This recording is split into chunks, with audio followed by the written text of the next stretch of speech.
Bismillahirrahmanirrahim. Assalamualaikum warahmatullahi wabarakatuh. Masih bersama karduk.com. Pada video kali ini kami akan menyampaikan kabar terbaru yang datang dari Komisi 2 DPR RI terkait dengan nasib tenaga honorer di tahun 2024, yaitu ada titik terang terkait nasib tenaga honorer. DPR RI memberi bocoran perkembangan PP turunan Undang-Undang ASN 2023. Tapi sebelum kami lanjutkan, bagi rekan-rekan yang baru menemukan channel ini, tekan like dan subscribe-nya, dan juga tekan lonceng notifikasinya supaya nanti bisa mengetahui informasi terbaru terkait dengan nasib tenaga honorer di tahun 2024. Sekarang, mari kita simak dan cermati penjelasan yang ada di video ini supaya nanti tidak gagal paham. Nasib tenaga honorer masih menjadi permasalahan yang terus dibahas oleh DPR dan pemerintah saat ini. Sebab nasib tenaga honorer masih belum memenuhi kejelasan setelah Undang-Undang ASN 2023 disahkan. Bahkan pengangkatan tenaga honorer menjadi ASN P3K sebagaimana diamanatkan oleh Undang-Undang ASN 2023 juga belum rampung. Padahal tenaga honorer akan dihapus dari instansi pemerintah maksimal bulan Desember 2024.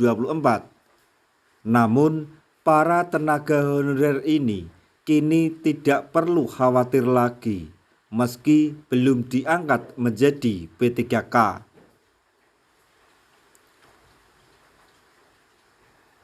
Hal itu karena nasib tenaga honorer sudah mulai terlihat kepastian dan kejelasannya. Titik terang nasib tenaga honorer ini diketahui setelah anggota Komisi 2 DPR RI, Mardhani Alisera, memberikan keterangan terkait pegawai non-ASN.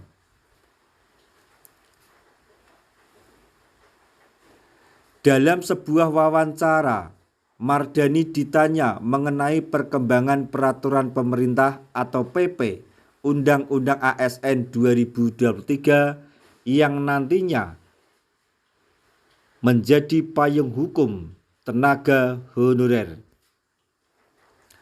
Peraturan tersebut bakal menjadi dasar penataan dan pengangkatan tenaga honorer menjadi P3K.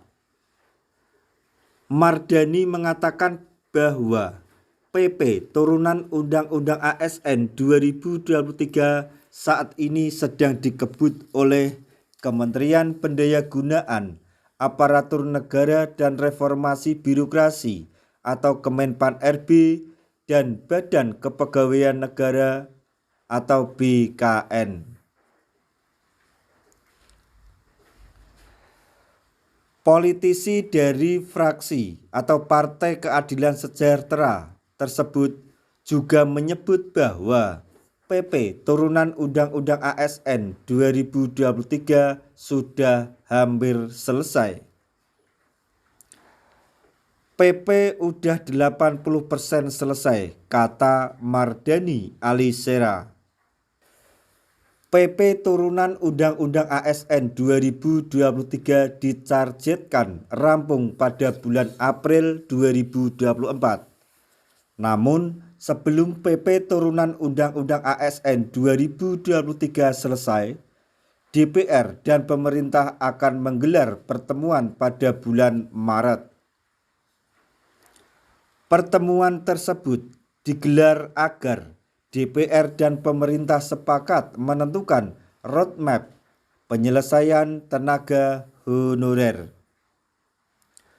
Bulan Maret ini roadmap akan mulai pengangkatannya. Maksudnya kapan mulai pengangkatannya? Kapan mulai 1,7 juta ini tenaga honorer rombongan mana dulu yang masuk atau diangkat menjadi P3K harus sudah jelas di Maret itu, ucap Mardhani Alisera menambahkan. Lebih lanjut, Mardhani juga menyebutkan kriteria tenaga honorer yang diprioritaskan menjadi P3K. Adapun kriteria tenaga honorer yang diprioritaskan menjadi P3K adalah mereka yang sudah terdata di database di BKN. Terkait masa kerja tenaga honorer, Mardhani menyebut hal tersebut tidak memengaruhi penataan dan pengangkatan. Mereka yang terdaftar di BKN mau 1 tahun, 5 tahun maupun 10 tahun. Kalau di BKN datanya ada dan masuk 1,7 juta maka masuk kriteria, ucap beliau. Berdasarkan Undang-Undang ASN 2023, aturan turunan memang harus diterbitkan oleh pemerintah sebagai tindak lanjut pelaksanaan undang-undang. Batas maksimal durasi penerbitan aturan turunan suatu undang-undang yaitu 6 bulan. Undang-Undang ASN 2023 sebelumnya telah disahkan dan diundangkan pada Oktober 2023. Sehingga PP turunan Undang-Undang ASN 2023 maksimal harus sudah terbit pada bulan April mendatang. Nah, itu tadi informasi yang dapat kami sampaikan. Informasi terbaru yang datang dari Komisi 2 DPR RI terkait dengan pengangkatan tenaga honorer menjadi ASN di tahun 2024. Semoga informasi ini dapat bermanfaat bagi rekan-rekan tenaga honorer semuanya. Di akhir video kami mengucapkan banyak terima kasih. Wassalamualaikum warahmatullahi wabarakatuh.